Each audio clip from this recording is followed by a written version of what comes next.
What's going on, YouTube? It's Four Flames back at it again. Another Bible reading video. Today, about to be reading Deuteronomy chapter 14.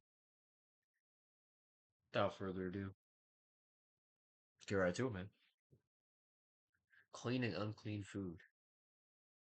You are the sons of the Lord your God. You shall not cut yourselves or make any baldness on your foreheads for the dead. For you are a people holy to the Lord your God, and the Lord has chosen you to be a people for his treasured possession out of all the peoples who are on the face of the earth. You shall not eat any abomination. These are the animals you may eat: the ox, the sheep, the goat, the deer, the gazelle, the roebuck, the wild goat, the ibex, the antelope, and the mountain sheep. Every animal that parts the hoof and has a hoof cloven in two and chews the cud among the animals you may eat. Okay, something that I'm not entirely sure about is why we are able to eat anything now.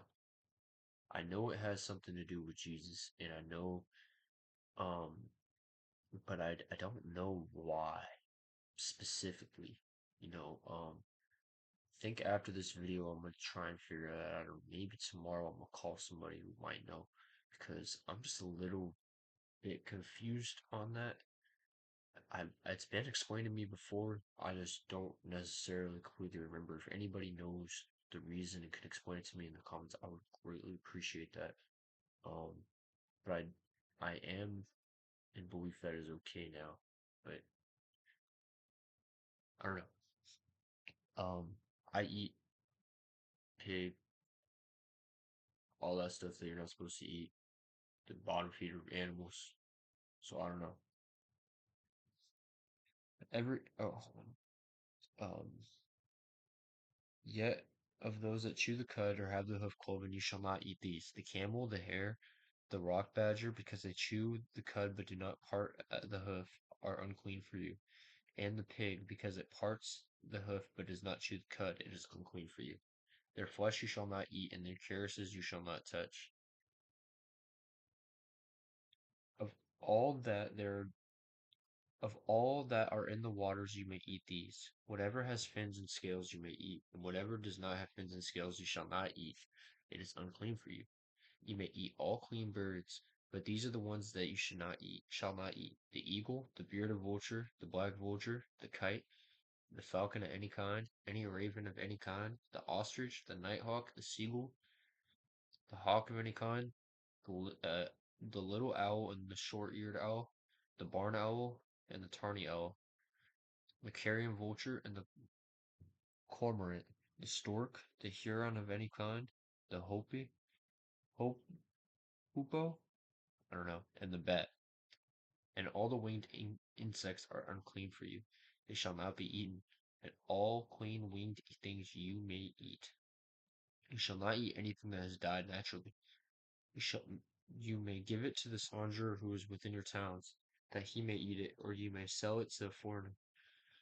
For you are a people holy to the Lord your God. You shall not boil a young goat in its mother's milk. Tithes. You shall tithe all the yield of your seed that comes from the field year by year, and before the Lord your God in the place that he chose to make his name dwell there. You shall eat the tithe of your grain, of your wine, and of your oil, and the firstborn of your herd and flock, that you may learn to fear the Lord your God always. And if the way is too long for you, that you are not able to carry the tithe, when the Lord your God blesses you, because the place is too far from you, which the Lord your God chooses to set his name there, then you shall turn it into money and bind up the money in your hand, and go to the place that the Lord your God chooses, and spend the money for whatever you desire: oxen, or sheep, or wine, or strong drink, whatever your appetite craves. And you shall eat there before the Lord your God and rejoice, you and your household. And you shall not neglect the Levite who is within your towns, for he has no portion or inheritance with you. At the end of every 3 years you shall bring out all the tithe of your produce in the same year, and lay it up within your towns. And the Levite, because he has no portion or inheritance with you, the sojourner, the fatherless, and the widow, who are within your towns, shall come and eat and be filled, that the Lord your God may bless you in all the work of your hands, that you, all the work of your hands that you do. So Um, basically now, like paying your tithe, like I'm not sure, this is like the tithe back in the day, now, not everybody has, fields and stuff like that, I'm not sure where this comes in, but the 10%, um, way back, you know, when I was a little bit younger, I'm 19 now, when I was like 17, like 16, I was doing pressure washing, right? And my first time paying my tithe, the next day I made like 1,200 bucks. The next day, just like that. Now, should I have kept going on with that and pursuing that and making more money? Probably. But I was doing sports and I was, had a really bad habit of self-sabotaging when I had something going for me. I would kind of, just kind of squander my opportunities and just stop doing things. Not, the fact that I'm lazy, I'm a hard worker, but a lot of the times, I was just certain things, like even with like sports, like I'd say a very good athlete. I had a lot of opportunities, athletically, and just time and time again, just squander my opportunities. And it was because there's a correlation every single time, bro. I would start off being strong with God, be doing good with God, and then as soon as I start to stray away, as soon as I start to stray away, it just all the me stuff. And it feels unfair. I know I don't really care. At this point, I don't, if I'm gonna be honest. But you know, I feel like that's not the case for everybody. But you're one of God's chosen people. He's not playing around with lukewarmness, which I talked about in the last video. He's not playing around with that stuff. He's not playing around with being close to God, honoring Him, and then just 180 doing whatever you want. He's not gonna honor that. And for me, success wise with certain things, it's just a correlation of my faith and what I'm doing with in that in that aspect. For instance, when I was my senior year of high school playing basketball, I was like think number two in the state for 3 pointers. Um, I was doing really, really good. I was averaging like not like I had some really good players on my team. I was averaging 12, 15 points a game and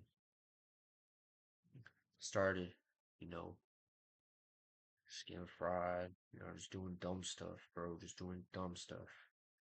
Got into it with my dad, went and stayed with who my mom does evil stuff. Like she says she believes in God. I hope she gets saved one day.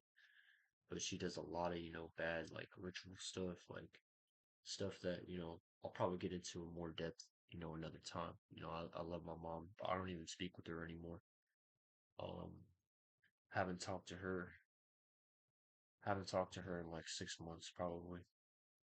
But anyways, went to go, stay with her, and then bro, I like went from, playing pretty good. I was on the news for a game winner, like went crazy that game. Like, and then after that game, bro, it was like it seemed like the bad stuff that was happening didn't matter. After that game, boom, leave my dad's house, um, get into it with him, go stay with my mom, got my car taken. I had to be super far from my school, just all this just different, things were just going really bad. And then I didn't score a single point for like probably like 7 games in a row. I didn't start doing good again until the playoffs. Even then, it was like it just sucked, bro. Like I remember, and I cared so much about basketball, and I remember one game, bro. Like my mom had like all these people show up to my game, right? And all these family members, I didn't want them to be there, And for some reason, I don't know why, I got, a good amount of minutes. I'd start some games, didn't start other games, but this was like kind of when I was just not doing very well.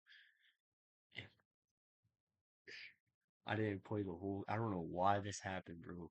My coach didn't play me the whole entire game, and all these people in my family didn't even say nothing to me, bro. They just left.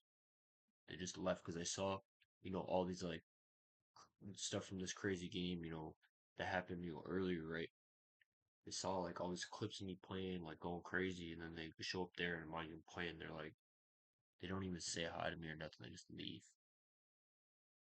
And like, I think if I would have been honoring God the whole time, these things wouldn't have happened.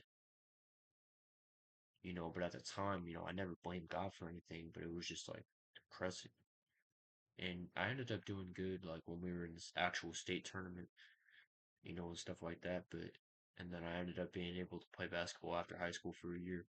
Um, but even with that, bro, even with even then, things started off great at the start.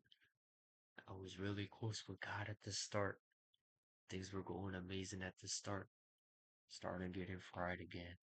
Started um just being an idiot. I don't even did some crazy stuff.